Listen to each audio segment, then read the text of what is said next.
question is what is God doing? When we think about the world today, it's a crazy place. Your spiritual life, your own life, your family life.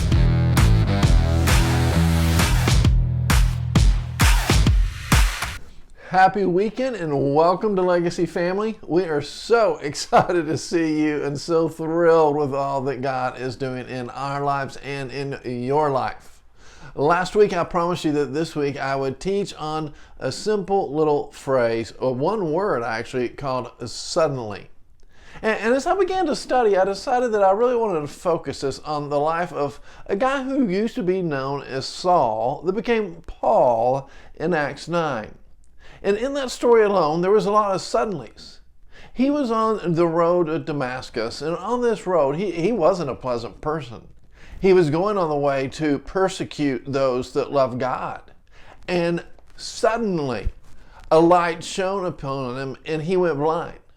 So suddenly, everything in his life was changed. And suddenly, it was changed by light. Suddenly he fell to the ground and everything went dark. And so what seemed that was starting as a good thing was suddenly a dark thing for a season in his life. And our encouragement in that, and so many times in our lives, it feels like so many things are going great. So many things are going our way. And then suddenly, this happened to us several months ago, suddenly there's a betrayal. Suddenly there's somebody that doesn't keep their word. Suddenly, and all of a sudden the season of light turns into a season of darkness, but it doesn't mean that God's done with his suddenlies. Suddenly the guys around Saul take his arms and lifts him up and helps him to this house. And in this house, suddenly a new friend appeared. This past week, I've spent a lot of time with some new friends that suddenly are changing all of our lives as we all work together towards the things that can see life transformation of others. And this happened to Saul.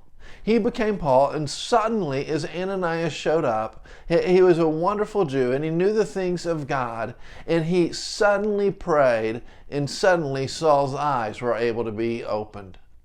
It was in that moment that all of a sudden, Paul was no longer Saul, but he had a new name because he was a new creation, and he was no longer persecuting those that were loving God, but he was helping those that were loving God, but it didn't lead to sudden greatness. Matter of fact, I love this part of the story. One day he and Silas were on the road to this place, and there was this annoying lady. And she was known, and she was kind of paid to annoy people. So she followed him, and she was doing all these things, and she was doing all this stuff, and finally, suddenly, they turned around and said, "In the name of Christ, stop it." Well, she stopped it suddenly. So even in the suddenlies, you can see annoying people change. Suddenly, they stop annoying you. Now, this particular lady, she had owners, and so suddenly the owners came after Paul and Silas and said, well, you've broken the law. She was making us a lot of money, and there were sudden accusations that weren't true. And so in the sudden accusations that weren't true, there was a sudden beating, and there was a sudden flogging, and there was blood everywhere. It was like a good mafia movie, and there was sudden destruction. And all of a sudden, Paul and Silas landed in prison. While Paul and Silas were in prison, they suddenly decided to not be victims, but to live in victory. And so one night, about midnight it says, they decided to start praying suddenly and to sing suddenly songs of hymns, songs of worship to God. As they were praying, as they were laughing, as they were smiling, as they were singing, all of a sudden there was an earthquake. It shook everything to its core. Matter of fact, it shook everything to the core to the point where it scared literally almost to death the jailkeeper. But suddenly all the walls were shaken, all the foundation were shaken. And what I want you to see is when you trigger the ability of God by living as a person as a champion, and you pray and you worship, instead of saying, I am a victim, I have been done the wrong way, I haven't had the right things, God will suddenly intervene. God suddenly intervened with Paul and Silas this night.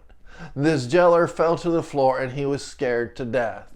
But suddenly life change happened. They looked at him and said, "Don't be scared.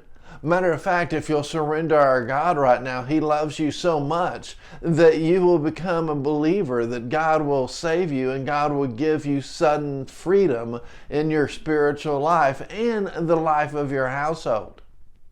That's what happened. And the story got back to the ruler, and the ruler said, "You got to let these people go." All of a sudden, we know the truth. It was false accusations. It was a false story. And it was all these false things that led to a wrongful imprisonment. But suddenly God had changed it because they'd never lived a life as a victim. They were suddenly let free in one day. And as they were let free, the jailer came to him as his life being transformed. And suddenly he said, "Now you have freedom and peace." The suddenly of God's all of a sudden have surprises in our lives. Sometimes they lead to light and sometimes they lead to darkness. But in both of those things, when we walk as champions and we walk with worship and we walk with the Word and we pray with the Word, it will bring freedom and peace. And not only will it bring freedom and peace to us, it will shake the foundations of others. It will shake the walls of others. It will allow those that have falsely accused you to kind of fall adrift. It will take those that have annoyed you and it will kind of send them on their way.